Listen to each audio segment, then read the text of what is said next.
Nacido el 6 de mayo de 1856 en Freiberg, Moravia, Sigmund Freud fue el mayor de 6 hermanos. Tras varios infortunios económicos, su familia se vio obligada a trasladarse a Viena para intentar sacar a flote el negocio de lanas de su padre. A la ciudad también había llegado una cantidad inusual de inmigrantes. Así que Freud, a pesar de su condición judía, creció rodeado de una mezcla muy cosmopolita de voces y culturas. Este es el barrio judío en que se instaló la familia cuando llegó. Y eso era lo que ambicionaban los padres de Freud para su inteligentísimo primogénito. Fue el único de los 6 hermanos que tuvo una habitación propia para trabajar, y también fue el primero de la clase durante 7 años consecutivos. La esforzada entrega al estudio del joven Freud alimentó la idea de que estaba destinado a hacer grandes cosas. Encontraba inspiración en las civilizaciones antiguas, en la gloria de Grecia y en la grandeza de Roma, y llegó a sentirse identificado con imponentes figuras heroicas de la historia y la literatura, como Moisés, Aníbal y Alejandro Magno. Ante el progresivo ambiente de antisemitismo que se alentaba en la capital austríaca, Freud, como otros muchos judíos, decidió cambiarse el nombre y pasó de llamarse Sigismund a llamarse Sigmund, el nombre con el que sería conocido a partir de entonces. Entre 1884 y 1887, Freud escribió una sucesión de artículos en los que abogaba por el uso de la cocaína con fines terapéuticos, y en algunos experimentos posteriores demostró las propiedades de la cocaína como anestésico local, y fue un fuerte defensor de su consumo. En 1884, publicó un artículo titulado «Sobre la coca», en el que ofrecía una formidable cantidad de datos sobre la historia del uso de esta planta en Sudamérica, su exportación a Europa, sus efectos en los seres humanos y los animales, y sus múltiples usos en terapéutica. Posteriormente, el oftalmólogo austríaco Karl Koller publicó los resultados de las investigaciones de Freud, y obtuvo grandes éxitos en intervenciones oftalmológicas. En 1886, Freud se casó con Martha Bernays, y tras la publicación de unas cartas enviadas a su entonces prometida y luego esposa, se ha sabido que hizo un intento frustrado de curar con cocaína a su amigo Ernst von Fleisel-Marsow, que era adicto a la morfina. El tratamiento no tuvo efecto y solo sirvió para añadir una adicción más a las que ya sufría su amigo, el cual falleció poco después. En sus estudios le dice bastante sobrio: «La tomo regularmente en muy pequeñas dosis para combatir la depresión y la mala digestión y con notable éxito».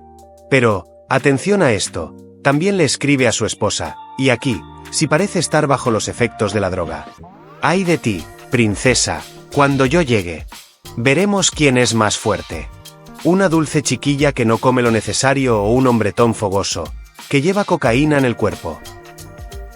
Al principio, Freud negó que la cocaína fuera nociva y el hecho de que la promoviera tan disparatadamente menoscabó su reputación y aún más tras la muerte de su amigo. Freud consiguió dejar la cocaína, pero su interés por experimentar no menguó. Descubrió la neurología, el estudio de las enfermedades nerviosas, e hizo un movimiento muy astuto. Se trasladó al epicentro intelectual en el que se estudiaba esta ciencia incipiente. Basándose en algunos experimentos llevados a cabo por su mentor Joseph Breuer, Freud abrió una clínica para realizar sus prácticas en el campo de la neurosis y de la histeria, en las que usó la hipnosis y la catarsis.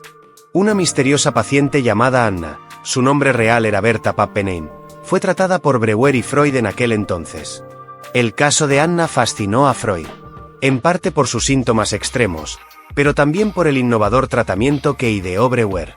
En las consultas, Breuer sumía a Anna en un estado de hipnosis, en el que revelaba episodios tristes de su historia personal. En sus conversaciones, Anna revivía recuerdos significativos o dolorosos que había olvidado o bloqueado y suprimido de alguna manera. Breuer descubrió que podía relacionar los numerosos síntomas de Anna con aquellos traumas.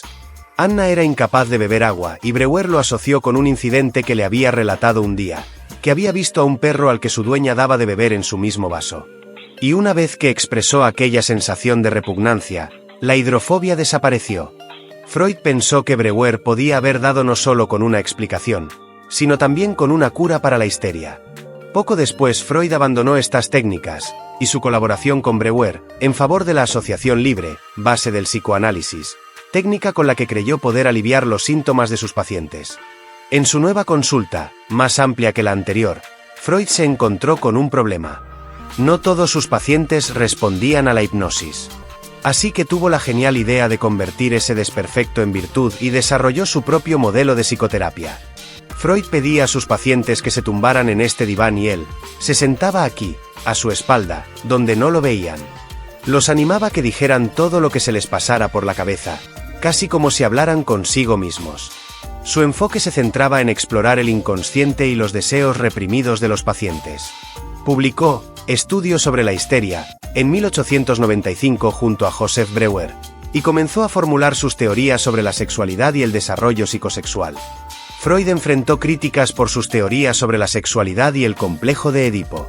Desarrolló conceptos como la envidia del pene y la pulsión de muerte.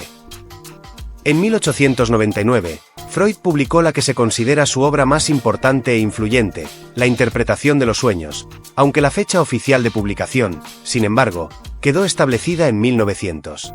En ese libro Freud nos ofrece una visión totalmente nueva de la naturaleza humana, planteando que el inconsciente contiene los deseos internos y los impulsos irracionales reprimidos, y que es la fuente oculta de nuestras motivaciones y de lo que nos hace humanos.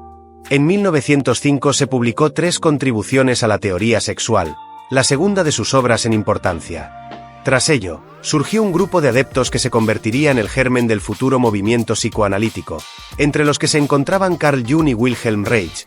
Gracias a ellos, las ideas de Freud empezaron a llegar al gran público. En 1906, Freud y Jung viajaron a Estados Unidos y comprobaron con sorpresa el entusiasmo que, mucho antes que en Europa, su pensamiento freudiano había motivado allí.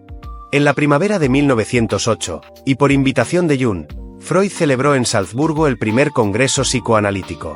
En 1910 se fundó en Nuremberg la Sociedad Internacional de Psicoanálisis, dirigida por Jung, quien conservó la presidencia hasta 1914. Su relación con Carl Jung se volvió tensa debido a diferencias teóricas, especialmente en la interpretación de la libido y la sexualidad. Freud obtuvo su primer reconocimiento internacional en 1909, cuando la Universidad de Clark, en Worcester, Massachusetts, le concedió el título honorífico de doctor honoris causa. Así, con la intención de divulgar el psicoanálisis en los Estados Unidos, y aprovechando las celebraciones del 20º aniversario de la fundación de la universidad que presidía el pedagogo y psicólogo Stanley Hall, Freud fue invitado a impartir varias conferencias. Pero pronto las cosas empezaron a torcerse. En octubre de 1911, Freud sufrió un importante revés cuando varios de sus seguidores se dieron de baja de la Asociación Psicoanalítica Vienesa, y la cosa empeoró cuando a ello se unió Carl Gustav Jung en 1914. Aunque lo peor estaba por llegar. En 1923, Freud fue diagnosticado de cáncer de paladar y a consecuencia de ello, Freud tuvo que ser operado hasta en 33 ocasiones. A pesar de todo, nunca dejó de fumar, con las terribles consecuencias que esto le acarreó. Freud continuó trabajando como psicoanalista, y hasta el fin de su vida, no cesó de escribir y publicar un gran número de artículos, ensayos y libros. Con la llegada del nazismo, Freud se vio obligado a abandonar Viena en 1938. Se trasladó a Londres, donde vivió sus últimos años.